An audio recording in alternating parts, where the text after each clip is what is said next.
golf greens enjoying 60s music, eating good Mexican food, and enjoying my family, cruising on motorcycles on a sunny afternoon. These are a few of my favorite things. Golden retrievers are my favorite dogs. A rescued ginger cat has captured my heart. My favorite color just happens to be blue. Most likely like lots of you. And I have dedicated my work to helping you. I grew up in California and swam the butterfly in my youth. Let's see. Graduated from Pepperdine, and I love what I do.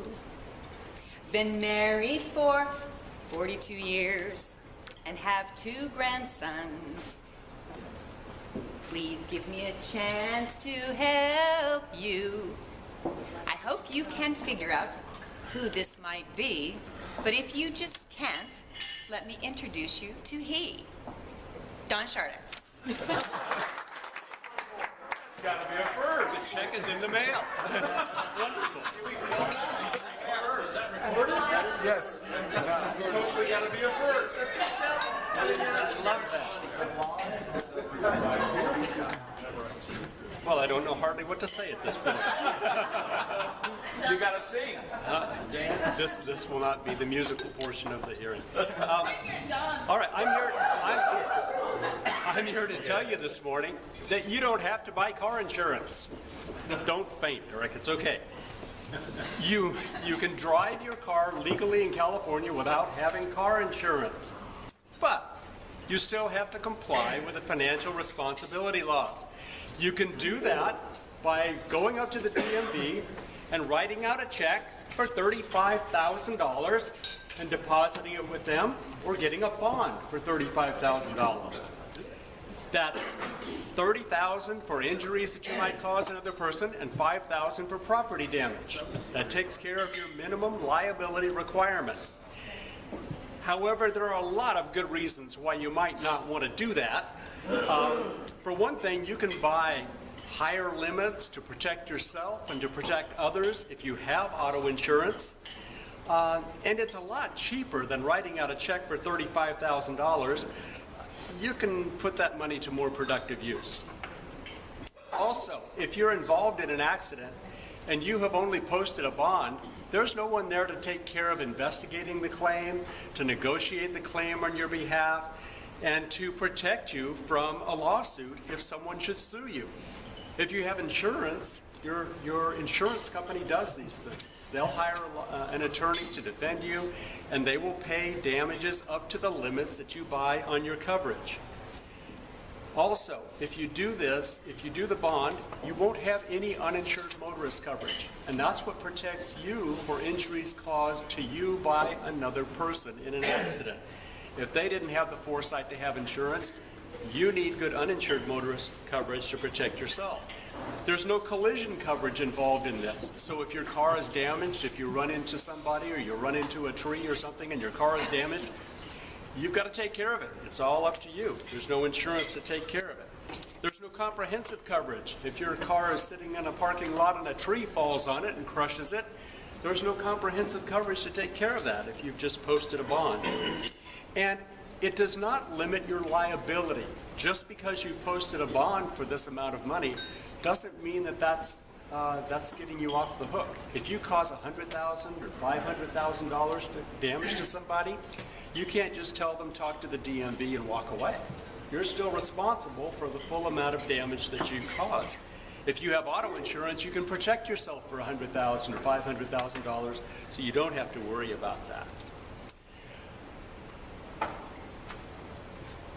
If you're involved in a significant accident, you have to notify the DMV. You do that on a form that's called an SR1. If anyone is hurt in an accident, or if there's more than $750 in damage, you must notify the DMV. Now, if the other party involved in the accident tells the DMV about it and you don't, you're going to get a warning letter. They're going to tell you, give us proof of your insurance or a bond or cash that you've posted. or your license will be suspended for a year. That's not a very pleasant thing to happen.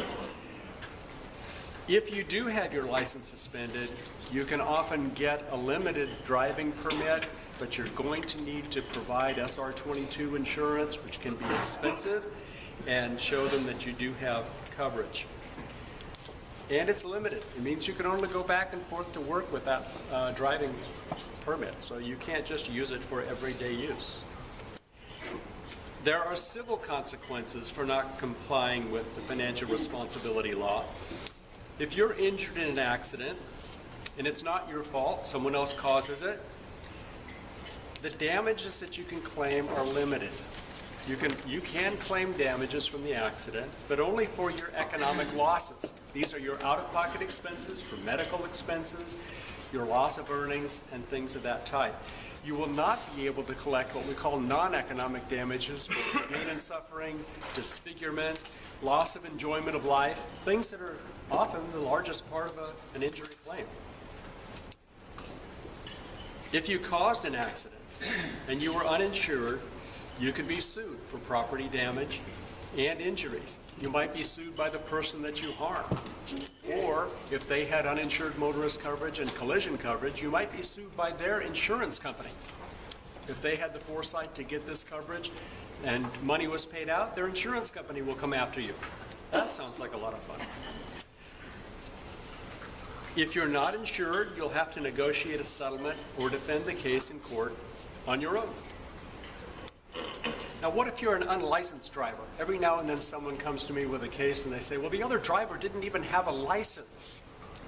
Well, can you buy auto insurance if you're not licensed? Sure. If you own a car in California, even if you don't have a license, you can buy insurance for it.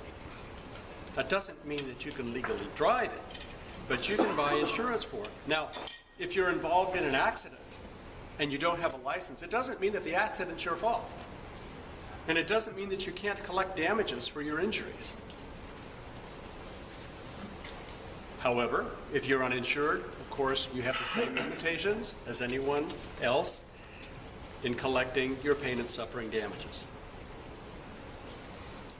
There are some other consequences for driving without a license. Your car could be impounded. You don't want to have that situation happen.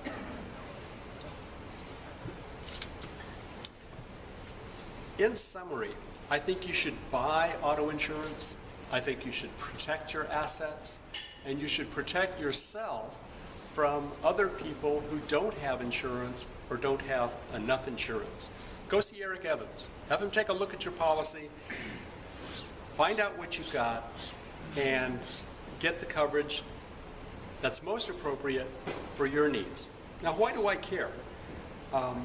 Too many times I've seen tragic accidents where people's lives have been turned upside down. And if there's not sufficient coverage, there's not enough resources to put them back together again. Are there any questions?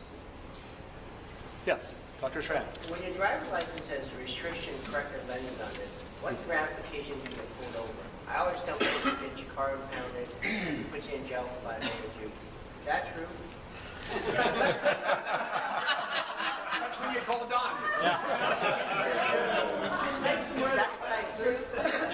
what I've been told before, because there's a restriction on your license. Because I have a couple of LAPD, and I asked them, they said, yeah, partly they don't like it when you run them over. So if it says that on there, there is a legal ramification that usually they'll impound your car. If you have a restriction on your license that says that you have to wear corrective lenses, you have to wear corrective lenses.